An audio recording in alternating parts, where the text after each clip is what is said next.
бозии ҷавобии ниманиҳоӣ барои дарёфти ҷоми тоҷикистон дар соли 2014 байни дастаҳои регартадази шаҳри Турсунзода ва хайри шаҳри Ваҳдат дар варзишгоҳи металлурги шаҳри Турсунзода доир гардид. ба ҳавои номусоид ки барф меборид нигоҳ накарда бозингарони ҳарду даста бо чусту чолокӣ маҳорати хуб нишон дода кӯшиш мекарданд ки пешсаф бошанд. дар варзишгоҳ зиёда аз 2000 нафар мухлисони ҳарду даста ҷамъ омада буданд. ҳамин тавр дар дақиқаи 15 ҳисоби бозиро бозингари дастаи хайри шаҳри Ваҳдат Баҳодур Шарипов аз пеналти ба ҳадаф расонд. баъдан ҳисоби бозиро бозингари дастаи регартадас Аҳтам Ҳамроқулов баробар намуд. қисми якуми бозӣ бар ҳисоби 1-1 ба анҷом расид.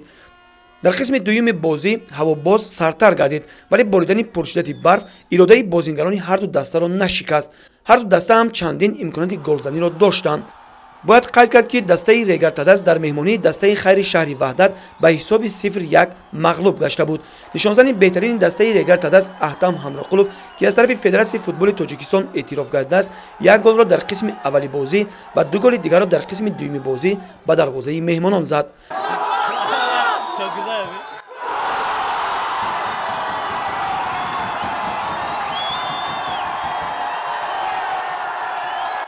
ҳамин тавр бозӣ бар ҳисоби 3-1 ба фоидаи дастаи регартадас ба анҷом расид.